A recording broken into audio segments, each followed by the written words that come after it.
We're going to get started. Is that loud enough? Check, check. Check. All right, thanks for coming tonight. My name is Chris Lynch. I'll call this meeting to order. Just so you know, a couple housekeeping items. Again, first, thanks for coming tonight. We always look forward to doing these events. I see some faces I haven't seen for a while, so that's always good. Thanks for coming. This is a school board meeting, so if you're wondering about there's more than 4 school board members here, that's okay because we posted this meeting. It is covered by the open meetings laws. So just to let you know, we will be taking audio tape of this meeting, and Kim will be taking minutes, and we just like to know that let people know that you're going to be recorded. So with that, myself is here, and Chris Liebig's right here, Director Liebig, Phil Hemingway right there, the Raiders. Ryan Kirschling, Paul Rosler. I think that's it, right? Lori's on her way. Lori's on her way. Checking about we couldn't make, we did 3 of these and everybody couldn't make them all, so we're trying to make the best of it. Administration-wise, we got Craig Hansel over here, CFO extraordinaire.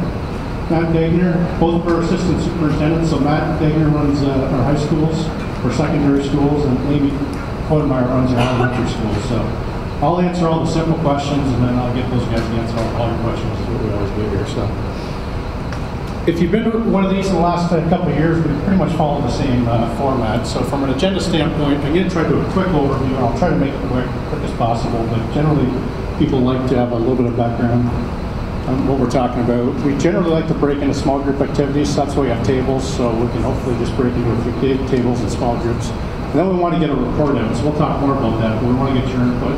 We'll record that, and what we're trying to do is take input back to the board, right? So, and this is a continuation of community engagement. We already started in October and November. I'll talk a little more about that. We've already had 1,700 people provide input through Thought Exchange, but we want to come face to face and really have a conversation about these topics. So, if we have time after that, so the main objective is facilities master plan. Then we'll get into talking the bond if we have time, or if everybody wants to get into the bond, we'll get a little faster. But just as a reminder, the Facilities Master Plan is about transforming our learning environment. Certainly it's student-centered. It needs to be equitable. We really expect excellence in our facilities across our district, and we expect every single school to have that same excellence. So over 10 years, we are basically touching every building in the district. And if you recall, in 2013, there was a year-long process, really community-based process. We had a very big Facilities Master Plan Committee. Over 1,000 people participated over the year.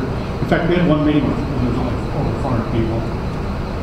Cedar Rapids is doing a similar process right now. They're happy in 3 meetings to get like 200 people total.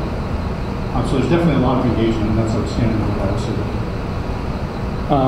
And again, so we completed that work in 2013. So we're about 3.5 years into the plan, 4 years in total, and we're on track and on schedule.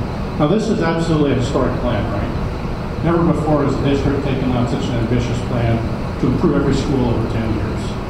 And you're going to see in some of the feedback, the air conditioning's been like the first top of the list, HVAC. So I just said I'm going to start there, all right? It wasn't long ago, in fact in 2013, our elementary's 77% HVAC. We're already up to 90%. See that right here. We're working on Lucas right now. In fact, you can almost consider Lucas done. Because by the time we've got kids in the transition schoolhouse, and by the end of this, by the next school year, Lucas is going to be done. Longfellow's next. We'll talk that. Lincoln and Man are after that. So by 2019, 100% of our elementary schools will be air conditioned. In fact, we're talking, how soon can we stop potentially doing early outs and stuff like that based on having our elementary stuff. I'll talk secondary a little bit later, but just wanted to give you the good news on that. But that is by far a historic process, making that much improvement in such a short period of time. And we're so close to 100%. We can get there in 2 years. We as a community commit to that. We will get there in 2 years. All right? Now, anybody seen improvements around the district from the Facilities Master Plan? What's an example? The expansion going on in Weber right now. Weber, right, John? Twain, man, if you haven't been to Twain, man, that was awesome. Doing the start of the Twain was just one of the most fun things I've done in my whole time before. So I was on the news tonight, and I was talking about, Twain, once we did Twain, we heard about how the art was better. well, how can there be better? Well, when you get proper facilities and a lighted environment with just the right, room and all that good stuff, there it's better. Academics are better. It's exciting. What else? Corporal Central, absolutely. Man, it was hotter than that in Corporal Central, wasn't it? Top floor. I mean, I don't care, even if it wasn't hot, it was hot on the top floor, right? So, lots of hot spots around the district. So it's exciting. And so there was some good examples from all over the district right there. Alexander, of course, on the south side of Iowa City, we built a 500-student elementary. If you don't know the history, we hadn't built an elementary on the east side of the Iowa River since 1970, and then we built 2 in 2 years. So one opened 18 months ago, and another one opened 6 months. We talked to the Penn expansion, classroom expansion, added a library gym. Up at Penn, they couldn't do a school forum. There was no room in the school to do a forum. So when we opened the school, we did the Christmas, holiday celebration. And man, there was so much excitement because I think the whole town of Liberty was there. I always say, I hope the fire marshal wasn't there, but he didn't call us out, so it was good. But there's so much energy at Penn, it's just unbelievable.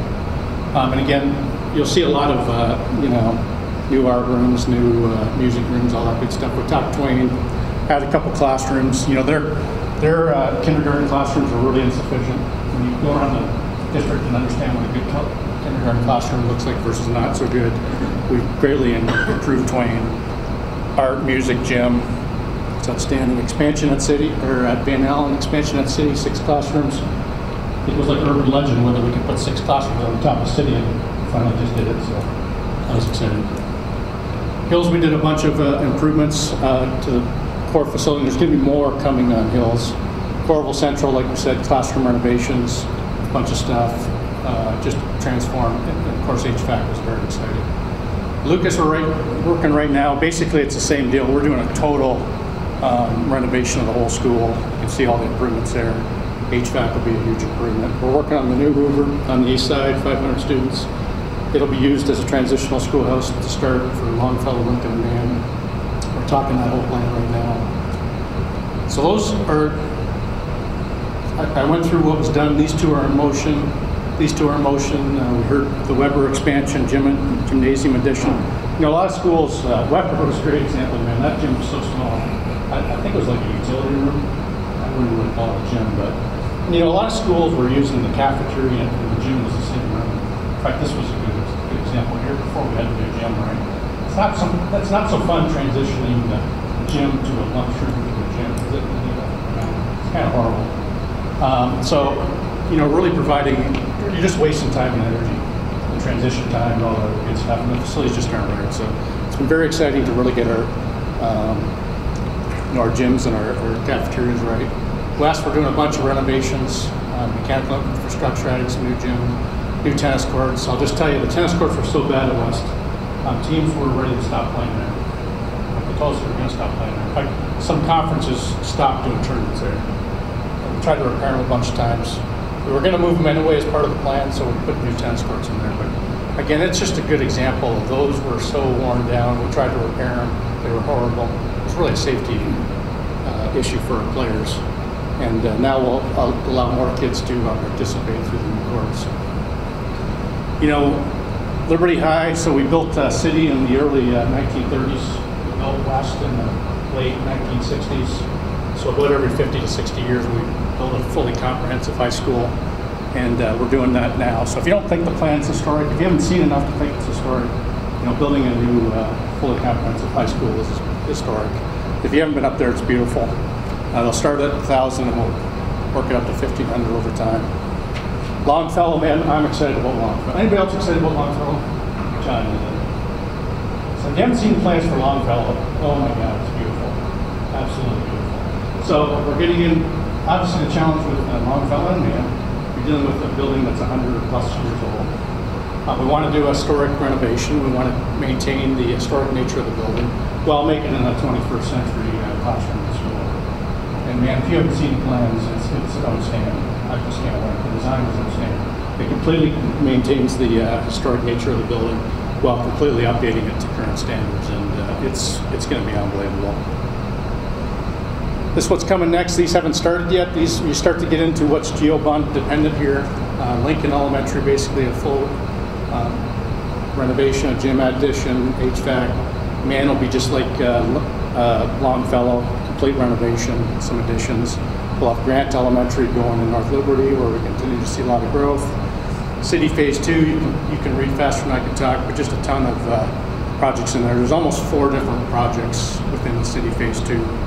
Southeast Junior High, as you'll see later, is one of our big opportunities at junior high from an HVAC standpoint, and there's just a lot of opportunities you can see there from a Southeast Junior High standpoint. And we'll get into West Phase 2, where we're basically going to be doing renovation of all parts of the school. We haven't done it for quite a long time. Liberty Phase 2 will add outdoor athletic facilities. We'd like to get that done sooner than later. You know, when you understand history, you're bound to repeat it. Some of, because we started up west, it took us about 30 years to get the facilities in place. And, you know, you can do it, but it creates a lot of opportunities. We'd really like to get full facilities in place within a couple of years after the Liberty startup. And that's just the start. So we're going to get into Shimmick, Northwest, North Central, Wickham, City Phase 3, Kirkwood. When we come to Kirkwood, we'll be doing some pre-K stuff, kindergarten stuff, reserve music. It'll be awesome. I think it's 2022-ish. It is. Somewhere in that time frame. Now here we have, you know, we've got a new gym. We've got some work done, so that's one of the reasons for the later project. But Wood, Liberty Phase 3, Tate, Trek, Orwell, Glennie. I'll just say a couple words about the phasing. You know, primarily the phasing, if you think about, there's a bunch of constraints when you think about timeline. Primarily it was based on, we did an analysis on basically the academic standard in the classroom. We did a 0 to 100 analysis. We're running a firmly using national standard, rate all our schools. And I tell you that the academic adequacy was kind of the first thing that's at the time. Now, we couldn't do all the big projects right at the beginning, so there's a couple other constraints. We had to manage cash flow, right? That's why Greg's always on cash flow. We had to manage your cash flow. We had to manage our organizational capability, right? There's only so many projects you can handle at once.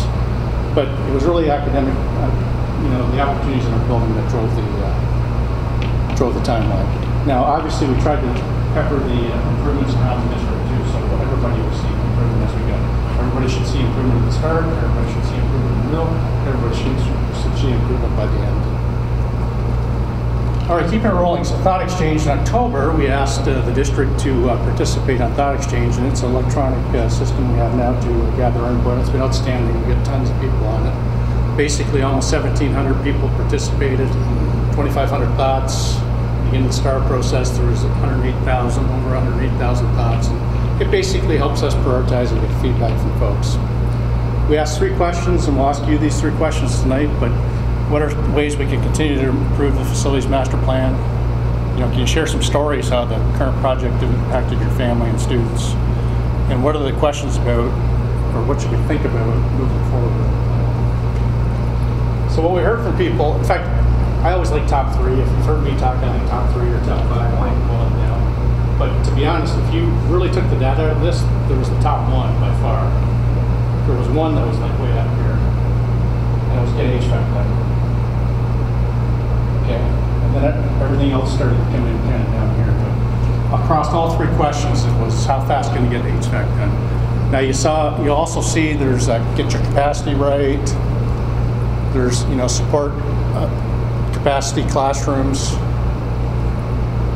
neighborhood schools, classrooms. So that if you had 4 things, HVAC would be way up here. Get your capacity right, support neighborhood schools, you know, support the classroom. All right, 1,700 people. Pretty amazing how focused that came together.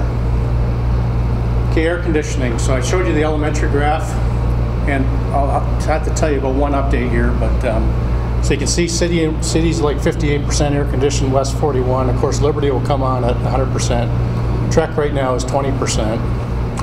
And there's a recommendation right now to move Trek up to 2021. So we could have all our high schools air conditioned by 2021. And that's basically what you're seeing over here with all the plans we're talking about.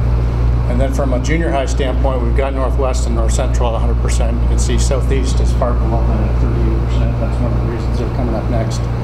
And we can have that done by 2019. All right, so we can have our elementaries and junior highs complete by 2019, and we can have high schools done by 21. And one of the reasons Chuck moved up was because of the input, right? And as we look at the projects that are coming, that's, we're making sure we're getting the HVAC projects done closer to the front of the list. And again, that's very much based on community input. Any questions on all that? All right, this is the exciting point. What I'm going to ask you to do at this point is with your table, you can decide if you want to do one big table or split it into two. I try to keep small groups because get a little noisy and hard to hear. But what I'd like you to do is, so you just saw the input. Your table can go up to like 1, 2, 3 items that we want to take back to the board. But what are some ways that we can continue to improve the facilities master plan? Do you have any stories you want to share about how it's impacted you moving forward? Any input? Now, if you as a group, I'm just going to say this, if you as a group go, you know what, that input we've already got to go right, and we'd rather talk about the GEO bond, and we can make this section quick. But I also have an overview of the GEO bond. If we want to spend all night on the facilities master plan, we'll do that. If you want to get under the GEO bond, we'll do that. But how about we plan to take like 15 minutes and just at your table talk these through questions, and then we'll report back. Sound good? All right, thanks. So we'll target about 7:05.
It's on the first bond. Still within the first 2 years. That's the first opportunity. But, okay.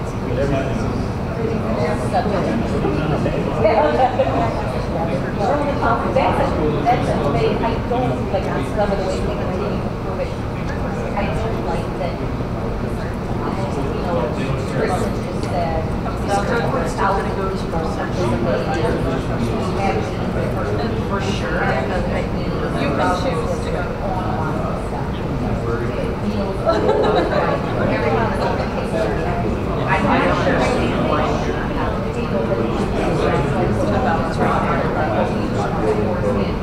like I just there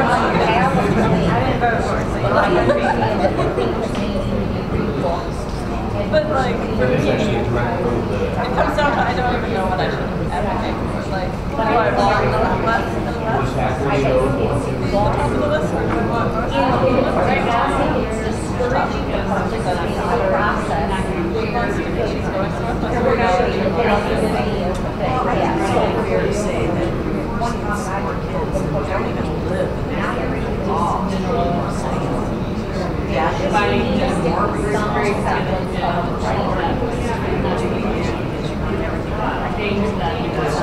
yes, and that's why I think, yes, and that's, I don't think anybody has, because I said I have to add, and there's something that we're already, It wasn't a side thing. yes, absolutely, absolutely.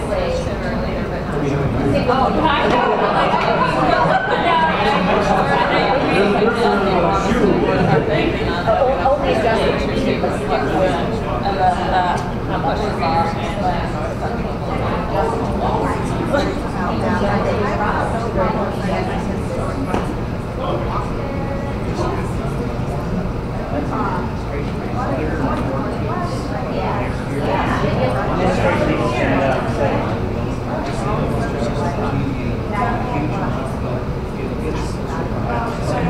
Everyone else should, you can still choose one, right? It's just And it's not.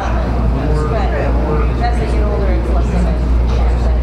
Are you busing kids in from Berkeley to school? Yes. And if you were a parent saying, so everyone's assigned there, everyone's assigned there, unless you specifically say, I want to be from West Berkeley. So otherwise, every single student. So why would anybody choose that? Because it feeds to liberty. It's their fault.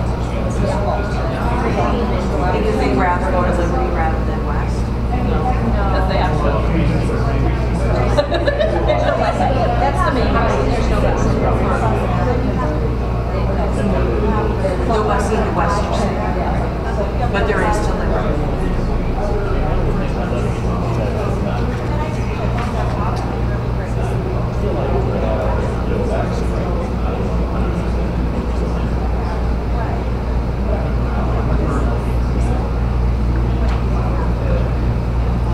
That is so unfair. I just think we should really bring this point up about this equity, about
shocked.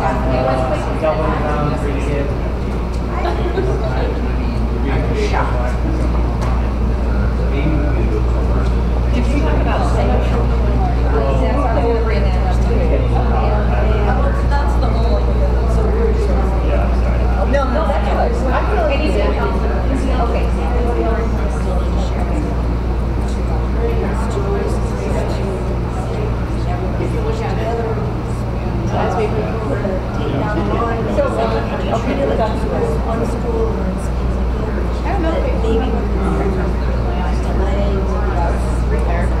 Yeah, share a story about this is right. Okay. Yeah. I agree. I think I wrote some of those when you talked about the art and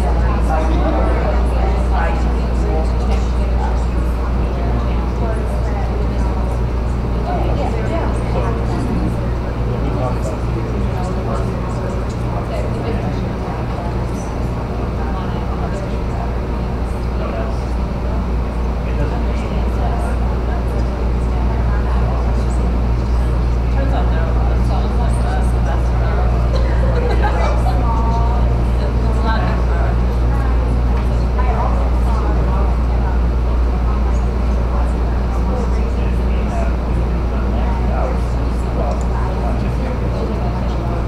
So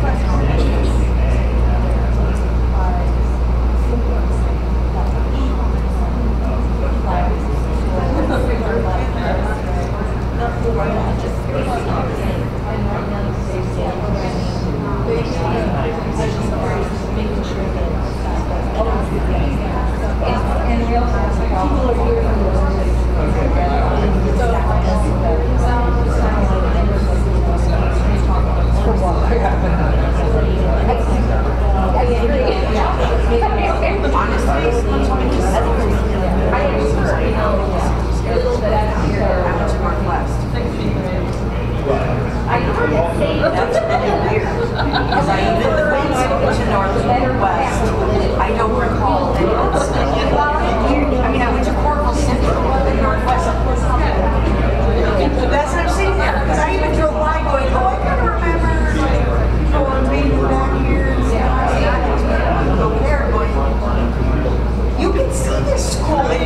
not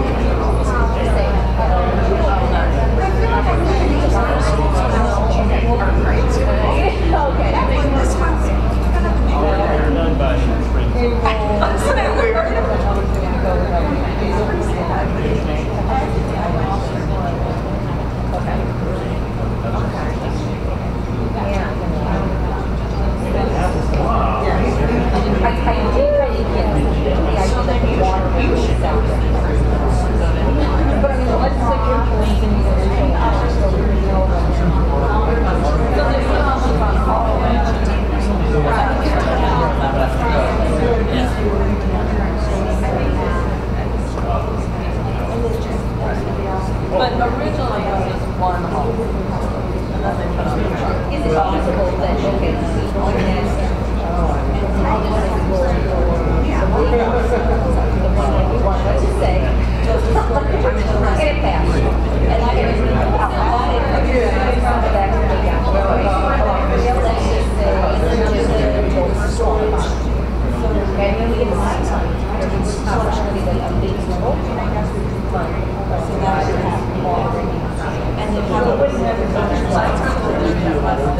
Right. It's not but it's already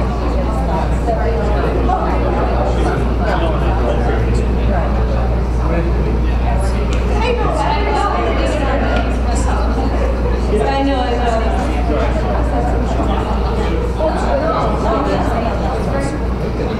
It is.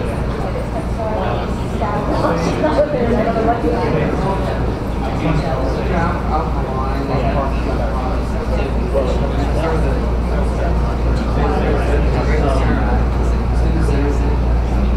still the biggest thing for me. That set of numbers got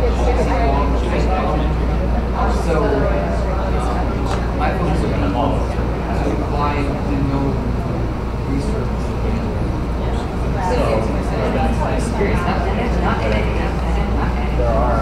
So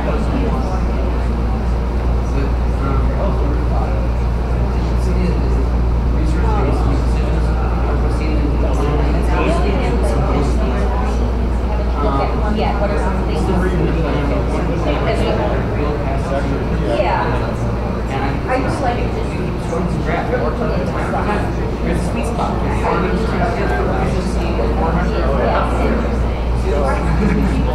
know, we talk about, I think we have forums about trusting that changed the proposal was something. There's another school we know. So and when I'm voting on, you know, point range, I'll vote for anything that's possible revision of some it's all I have. That's all I can do. Some of the schools that are not the brand new schools or the new officials, we look at some of our older schools. That's all we have. And I'm willing to go from the dollar amount I So there's one right here about actually, you know, and then I would be willing to other people may say, well, I've got, you know, I'm going to actually grade and I'm going to grade. I'm happy. I think that's fantastic. Okay. So the first time I met with other schools in the district, but there's and have Southwest business that come in and track. there's definitely going to be a school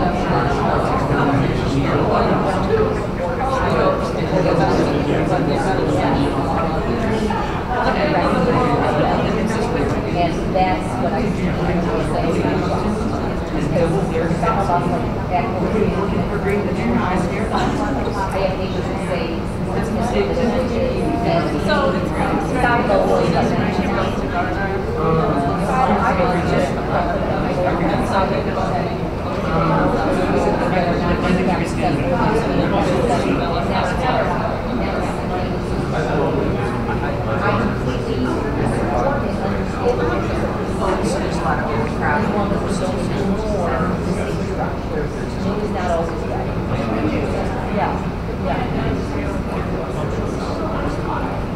and I want to trust that.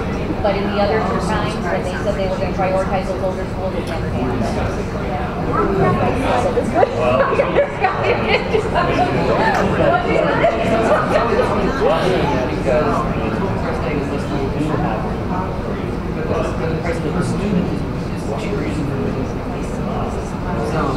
You definitely do. Oh, I think you said this was your last chance to express it.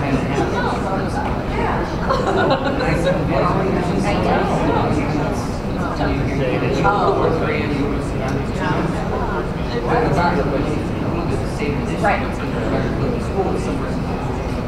And capacity. And, right. Absolutely. All right, we'll go with the 1 minute warning.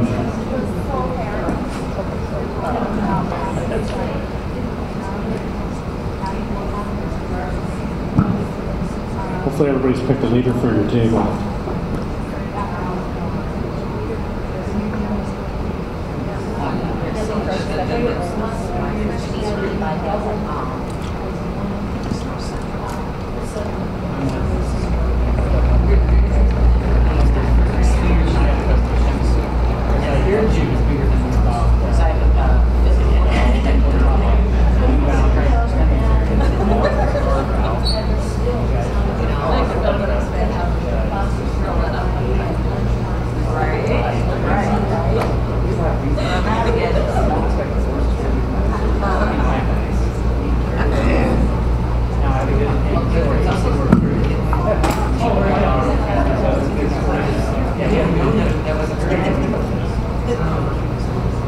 we're going to see which administrator has the neatest handwriting. Looks like it's Amy. Could have guessed that. She's going to help us scribe, so. We're going to call this the mighty table number 1, so if we're ready to go, I'm going to ask table number 1 just to report out on the top 3 themes.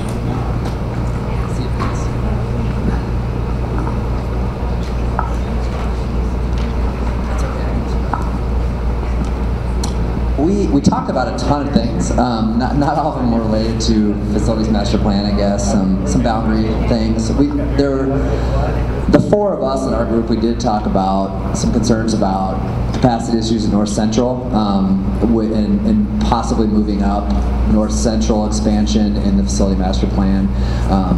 You know, you look at the projections for enrollment growth and things like that, and capacity issues there in large class sizes, and that was a concern that, and we have a couple of Kirkwood parents here and a couple of Van Allen parents here, and so that was a concern that we had had. And air conditioning is important. I can't say that we all know exactly where that was at in the thing, but we do want that to continue to be a forefront of it. I don't know exactly what I can say is that. We just know we really thought that was an important thing to continue with secondary schools.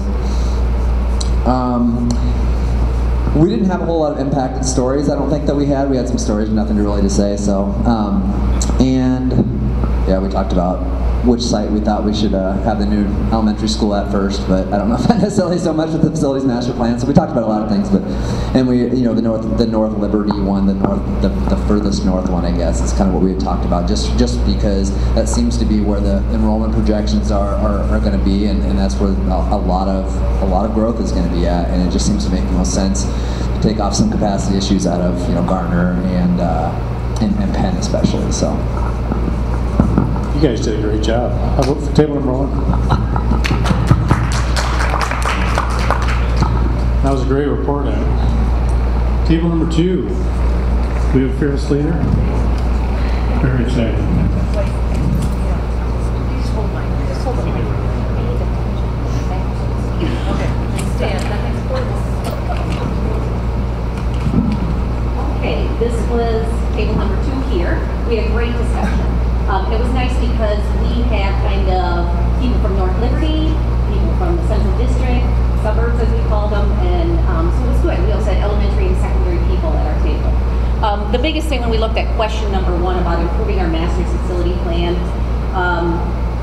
for those of us in the Central District, our number 1 thing was to stick with the current timeline for Horace Mann Elementary School. We feel that that is a forefront for the Central District of the City of Iowa City and for older schools in general. We also wanted to see the addition at North Central Junior High. It's currently slotted for 2021.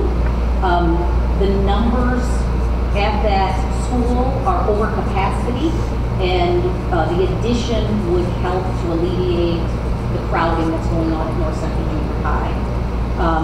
We also thought that you have to stick with the plan. We have, the one thing great about this community is we always have opportunities to give input. We know it can be transient as well. People move in and out of the city. But we also need to respect decisions that have been made with countless hours. I think, Chris, you were the one who said over 1,000 people have participated. Then we do thought exchanges. We were at Parkview Church, Hotel Vitro. We have been at so many meetings, and for many of us, fighting to keep our schools open. And when that finally happens and we feel we have a victory, it's tough then to see another newspaper article or someone make another statement that is contrary to what we believed and fought for. So we want to stick with the master plan, and it just only when needed, truly when needed. The more changes made to the plan, the more disengaged people feel. Then we kind of jumped to 3 because we thought you kind of covered 2. Some questions we consider as we move forward. Building trust across the board. We do not want to pit older schools and newer schools. We think they can coexist quite nicely together. Older schools overwhelmingly voted for the silo. For those of us who were around at that time, the RPS. And we're looking at a bond, and I can tell you, I will overwhelmingly support it and tell all my friends to support it because I know it's the only way Horace Mann is going to get what it needs. The needs need to, these schools should be addressed. Renovations could also alleviate some capacity issues. When you have an older school to choose between buying a house in that neighborhood versus a brand new school, I think a lot of people are going to pick the brand new school. So we need to make some of these older central district inner city schools more lucrative and more inviting to more people. And that's it. Great. Thanks, table number 2. Well done. Table number 3. I kept notes. Sorry, because I had the pen in the notebook, I become the person who keeps it out. So we went around our group, and really we had more of a free form. We didn't really break it down 1, 2, 3, but some of the comments was to we have a Horn parent over here who mentioned that that Horn is very overcrowded and has some concerns facility-wise. And as we look at our enrollment projections, we talked about how Horn is projected to, even with some of the boundary changes that we're making there to alleviate the overcrowding, it's projected to continue to become overcrowded. So, and we talked about how Horn had recently had an addition just before the FMP process began. So it wasn't high in the priority because they were still more or less cleaning up dirt when we were going through the FMP process in 2013. But there's always needs to be reassessing situations because all of our schools are fluid in population and projections and so on and so forth. We also talked about how there's some minor things that are planned for Wickham. And I didn't hear, Denise, if there was any. Right now, we don't. The changes are looking so far away. It's almost hard to, yeah. We talked about using research and data to make sure that we're making decisions not based on, correct me if I'm wrong, Paul, when I say this, not based on will of the few or anecdotal evidence, but looking at, right, and emotion, but actually looking at our enrollment projections, our updated enrollment projections, looking at what right-sized schools are, a plea to stay within the 400 to 600 range, which is interesting because in our community, that's where we've time and again, 3 years on the board, I've heard so many people say that's about the range that they're comfortable with. But other communities, sometimes they go 800 plus for elementary schools, and I don't think that, personally, I don't think that would fly in our community. That's me. Then there was a discussion about how the facility master plan had affected us individually. There was a comment from a current Hoover parent who was thankful for the upgrades of air conditioning and building code upgrades that occurred at the front end of the facility master plan to ensure that with Hoover's slated closure and retirement as a facility in 2019, that the kids and teachers that were at Hoover would have a comfortable learning environment until that time. So there were some thanks expressed for that. And let's see, we had some real questions about how the Mann and Lincoln transfer and conglomerate school will work in the interim year. That at this point they are planned to be in New Hoover, east of Scott Boulevard for 1 year. That's a lot of logistics questions, if that's a fair way to say it, as far as teachers, staff, and students. But very overall positive session. Anything else to add, guys?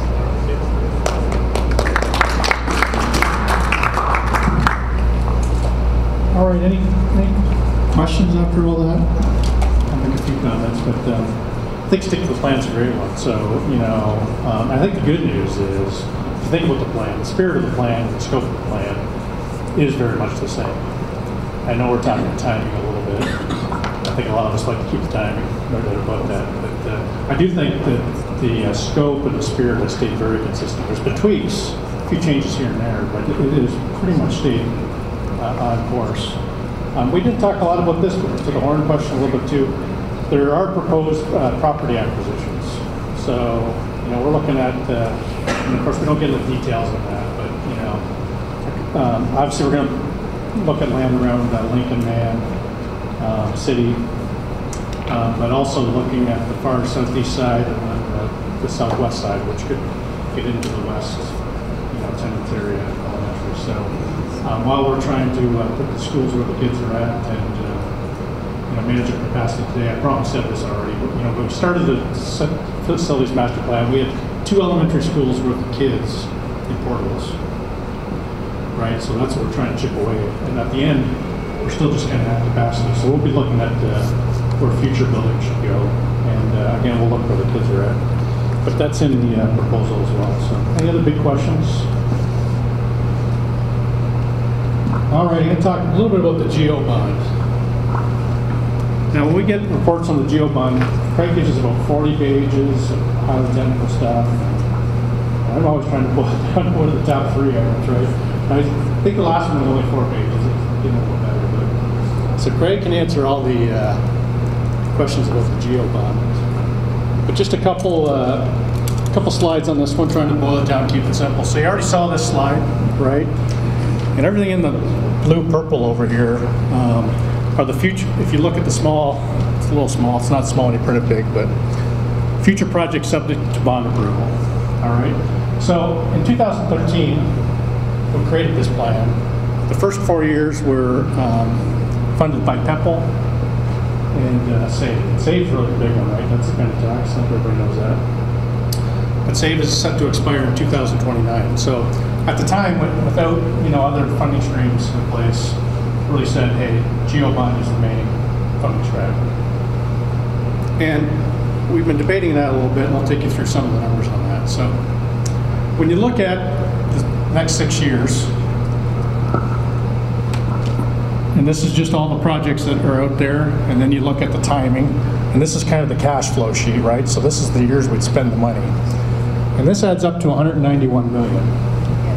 All right, so you've probably heard a few numbers. Some people round it up to 200 million, but there's 191 million dollars worth of projects left, and you also hear 94 million. All right, so 91 is the actual projects. 194 million is when you add in some of the costs to actually issue the bonds and all that other good stuff. And if you hear 200 million, it's because people are rounding up. Now, we're talking some scope items that could increase that. We're talking, adding some new elementaries. And the question is, will that be in the 10-year time frame or not? I'm just giving you a little context on the numbers. So all these add up. These are when the bonds are issued. First one would be in December 17, in 18, 19, 2020, 2022, right? So if we approve the GO bond, we would borrow that money over like the next 5 years. So it doesn't all happen day one. So this is the same series. So if you go back here, I have these 5 series in color. If you come to this slide, this is the color broken down. So the first series is like almost $12 million, and 75 million, etc. You can see the cumulative amount. And again, this is where you start to get the $94 million number because we're adding in some of the costs to issue the bonds. This is where you're at the tax rate, and that's the cumulative tax rate. I'll talk a little bit more about that in a second to give you some perspective on what that might mean. And this is the change as we do each bond rate, okay?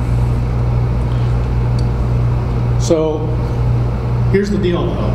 If SAVE got extended, let's say it got extended as is today to 2029. In theory, we could 2049. What did I say?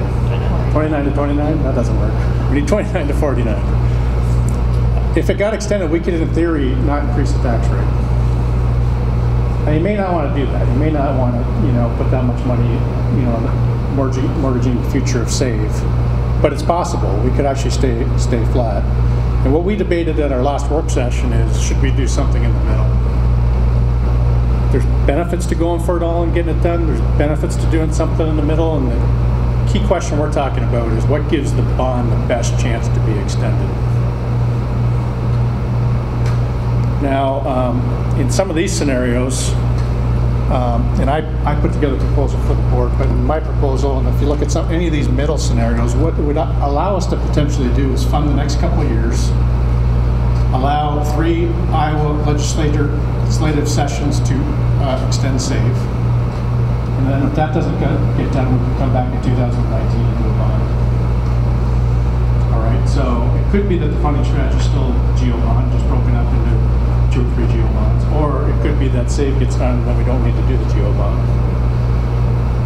Now again, remember, if we do the whole big one and SAVE comes through, we can still use the SAVE money to pay for it. All right, so it's just options. It's just options. So we're just looking at funding strategies. We're just looking at options analysis. We're just trying to figure out what's the best one. Now here's the good news from Iowa City. Good news, bad news with tax, right? Does anybody like tax increases? No, probably not. Depends what it's for, right? It depends what it's for. If it's something good, we're willing to pay for it. But you know, if we can get it done with you know, smaller level of tax increase, that's good. But let me give you some good news. So in Iowa City, this is our tax rate right now, a little under $14 per thousand. Up here is the top 10 districts. And what you're going to see is, from a tax rate standpoint, of the top 10 districts, we're 10th. Now this is our contribution to your tax rate. And look at the numbers. We're like about 14. There's not another district that's even 14. I mean, not only are we the lowest, we are $1 lower than number 9. Okay, that's good. Now, a lot of that has to do with we're a high valuation district, but that's good, right? Helps us spread our cost out. And if we were to look at the top 25 districts, we're actually 23rd, right? Sometimes I say 22nd, I think we're 23rd. So our tax rate is very, very competitive. And the other good news is it's actually been going down. So it wasn't that long ago we were at 1469, and you can see we've brought it down over the last few years and kept it in a pretty reasonable range. So the reason I show this graph is we could increase the tax rate by almost 70 cents and still be within kind of a norm for what's been the last 5 years. So I don't know if people have any questions. So the question is for you, any input on approach to the bond? You go all in, 194 million, and just go for it now. Should we do something in the middle? Should we do something lower? Any input to the bond? How about we spend, let's see how it goes. We'll plan to spend 15 minutes talking about it. It only takes 10 minutes to talking to the group on what are your thoughts on approach to the bond. By the way, I should mention one more thing. No pressure on the school board, but we got to decide this by like the next meeting. I keep trying to push to the end of January. I think we said January 31st. Maybe let's do it. But whether it's the 24th of January or the 31st, we got to decide soon. Because when you just look at all the legal stuff that needs to happen, and all the math stuff that needs to happen, and all the requirements, we basically need to have draft bond language by like February. Craig's pushing us, no pressure, but we got to decide this in January. All right, so no pressure on you guys, but we need your input like tonight. All right, let's do it. 15 minutes. Thanks.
the red circle in the middle. Yeah, whatever that was.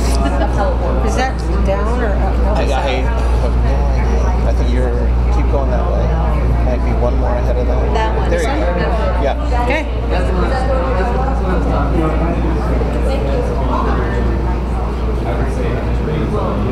I don't know how this works.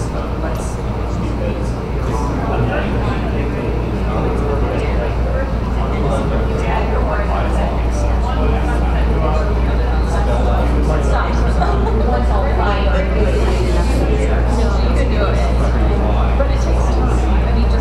Because we're not going to change your minds.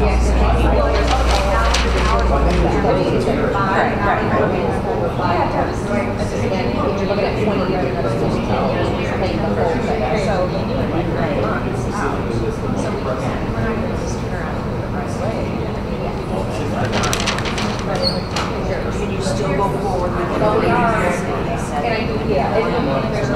At all.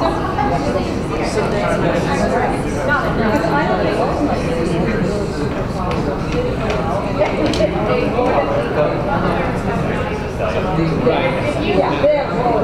That's the thing to look at.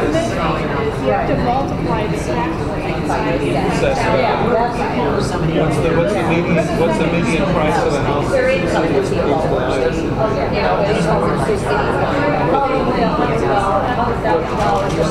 think with the second highest valuation in the state. Yeah. On the other one.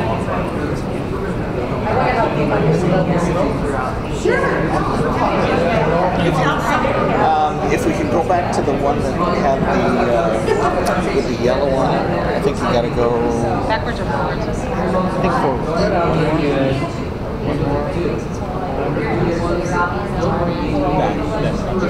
That's all right. No, Come on. This one? Yes. All right.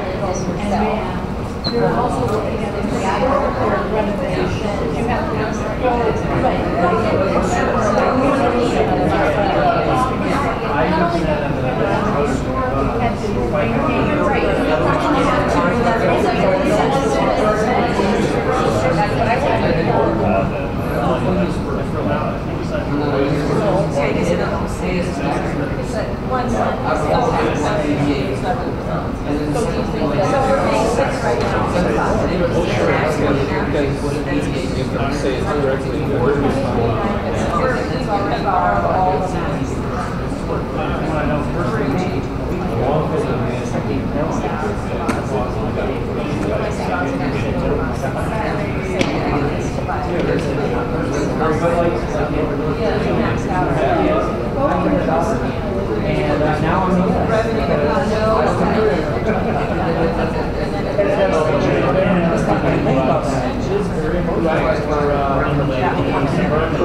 let's see.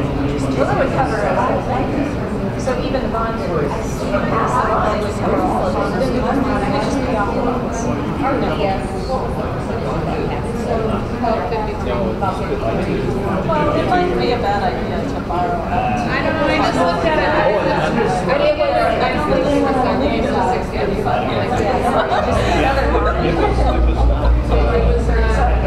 Right there. If it were a bond, But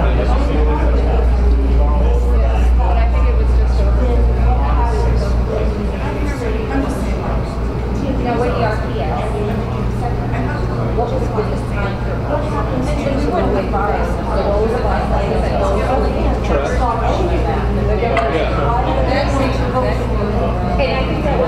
I think that was a huge,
So basically, we're both down to the same.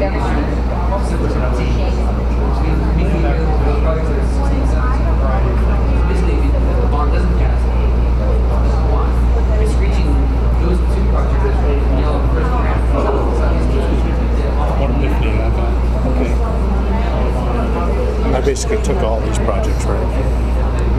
Just took the yellow and blue. I eliminated this. We'll have to find another million. It's no big deal. It's not anything cut, though cutting skill. In other words, this would be the first project you could take out west, which would be a bad idea because it's only the only west project in that group. I heard some people throw around $50 million. You can't talking about west. This is the one thing I wanted to kind of talk to you about. Just think, we're in the design phase, and phase one. That's 8.6. If you've got $7 million, and made the statement many times, it's all good. It's all good. If we show the public that, okay, we want to transfer the learning environment like that,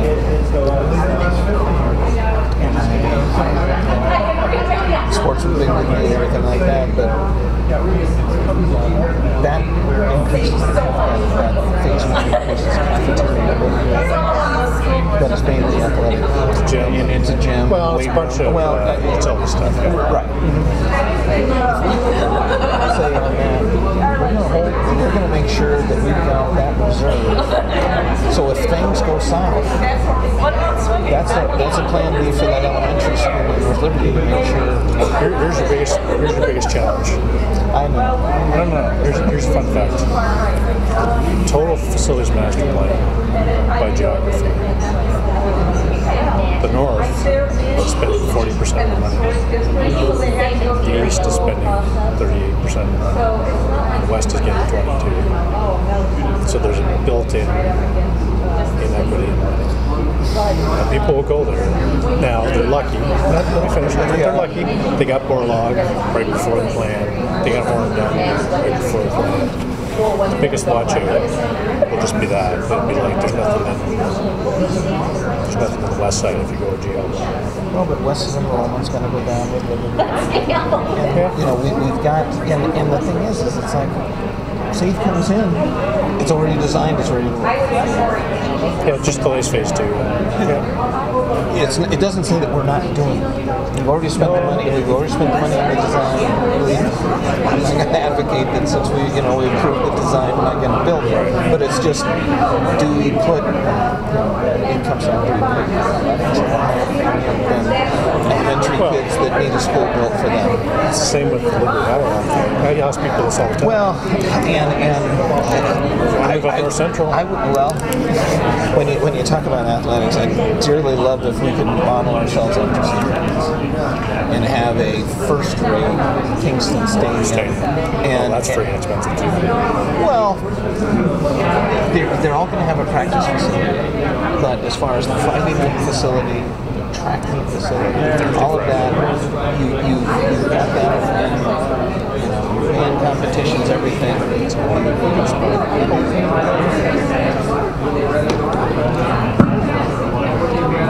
All right, I think we're probably there.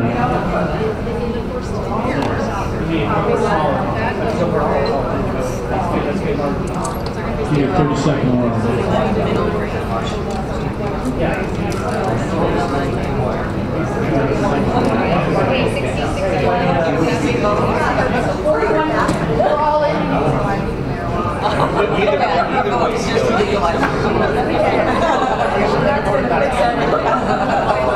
It wasn't a choice, but I always voted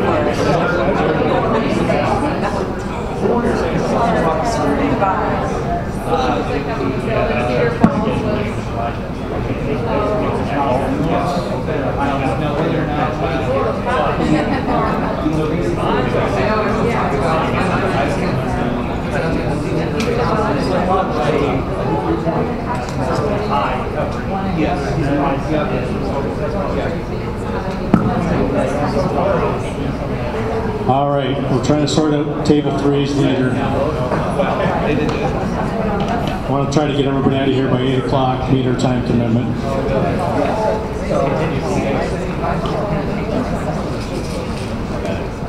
All right, table 3. We're deferring because he's at FMP.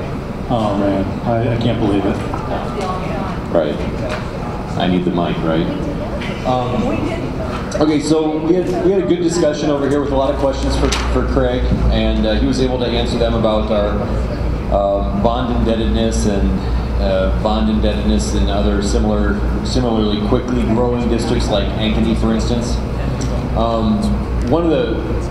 There were a couple really good takeaways that we'd like to share from Table 3. One was that if we were to not pursue, as we like to put it over here, the full enchilada, if we were not doing the full enchilada, we were going for half or 2/3 of the enchilada or whatever, in the event that SAVE might not get extended, the 1-cent sales tax, would there still be enough candy in the dish to make people district-wide support a second half of the enchilada later on? Does that make sense? Yes. Okay. So that's a significant and legitimate concern that was expressed over here. Because this plan is was designed in a way that's balanced out, that, as you said, Chris, that there's beginning, middle, and end, and projects going on in the beginning, middle, and end all throughout the district. So if we didn't go full, would we have enough interest district-wide to support a second bond if it needed to come to that? The other thing was, and Paul brought this up, and this is a good point, is that the people in this room are here because they're interested and they're engaged. But the people who aren't, if we were to go with less than the full 194 million, there needs to be full upfront disclosure that we scaled it back. And so that's really part of the narrative, is that we as a district felt that 200 million might be too big, and that people who aren't engaged would know that I guess, how do you want to put that? I think somebody else brought up the point that, a lot of people always reject the first offer. They ask for that much, but what they really want is less. If you are going to go for less than the full amount, maybe be upfront with people and say, hey, we really wanted 100,000, but we decided to scale it back to make it happen. The people might not think that, well, that's a really sky high number. That's pretty much it. All right, I'll move over to table 2. I'll tell you the good news. The first 4 years is pretty well distributed. If you look at the total project, the spending east-north versus west was pretty evenly distributed. The middle's pretty evenly distributed, and the end's not bad. The front has a little more in the north, the end has a little more in the east, but it's pretty balanced. Table 2. I'm sensing a trend here. I'm sensing a trend, yeah. Yeah. All right, we discussed a lot. Never came up with a final decision, saw the pros and cons of all of them. The nice thing about the full bond, the 191, is everybody has a dog in that fight. Everybody has something to benefit. And we said, I think Chris, you had mentioned that with every bond you can expect at least about 30% is going to just say no. About 30%. Well, that takes it down to 70%. We have that 10% in there that if we can educate, in the 5 minutes you showed us how the bond works, I immediately got it. And I said I kind of had an idea, but just seeing that and saying, okay, we are lower than some of the other districts. It's not going to hit us all at once. That save money could come through. I think those are some things that we need to educate. We need to get the word out there.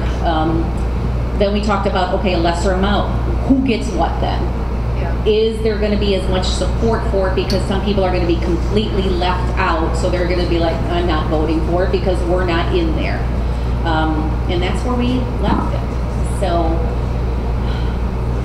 again, like you said, I think everybody at our table, we all said we're voting for whatever's on the table because we're all here and we're all engaged, and we know this is our chance. Great, thank you. Hey, Amy, can you just add that maybe we should think about taping one of these sessions, or we can do a separate session with an educational video that we could say for everybody. All right, the good news is my table number 1 can't have the same person because there's now a basketball game, right? So, table 1. I would say we were kind of split. Some of us were for all in, for a lot of the reasons that have kind of already been mentioned, that, you know, there's something out there for everyone, and also some of us were concerned that perhaps if it were split into like 2 smaller versions, people would kind of get sick of being asked to pass a bond issue. Again, not us because we're all here and engaged, but maybe members of the community that, you know, don't have kids in schools that are, you know, removed from the process. And then some of us were for asking for a smaller amount just because it's a less intimidating number, seems more likely that it might pass. So, sorry, 50-50. No, you know, I think that probably is the right answer in that I'm not sure there's a right answer. Right, there is no right answer. We're going to have to choose one, but here's what I think we're going to have to do. We need to choose one. I think Brian in table 3 was right. Whatever we choose, the supporters are probably here tonight. Whatever we choose, we need to get behind and get after it. Because probably the one thing I failed to mention tonight is what happens if it fails and say it doesn't get extended. You can pretty much, I tell people, let's just be honest, it's full stop. Now the reality is, you can see there's about 8 projects here going at once. You can probably count on one of them going. If you're really lucky, maybe 2. But here's the thing, there's not going to be a bunch of projects happening in parallel. There's going to be 2 happening, and then you're going to have to wait till theirs happens, and there might be 1 or 2 happening. It's going to take forever. So you might as well assume the full stop. Which is why whatever we decide, and hopefully we'll come up with a great decision by the end of January, but whatever we decide, we just need to get behind it and make it happen and commit to making this whole plan happen. Any other questions, comments tonight? Did this work, John? So Chris, it sounds like it's too late to consider doing some polling data. Too late to consider some polling data. Well, I mean, we tried to do that, some of that in Thought Exchange. We could use Thought Exchange again. And I've actually got that question of Steve myself, but no, I suppose it's not. Depends on how you do it. It's not going to happen in the next 3 weeks. It would have to be awfully quick. I mean, we're really up against like a 3-week timeline. And you know what? I think when we go do the sensing, I'm not so sure the polling would show us exactly what we're hearing tonight. You know what? There's people who want to go low, people want to go in the middle, there's people who want to go all in. So I don't know, John. Any other questions? Did this work for everybody? It's worked pretty well first in the past. I thought it worked great tonight. I thought you guys were outstanding. I think this is exactly what we're looking for. Worked well? Yeah. All right, thanks. Have a good night.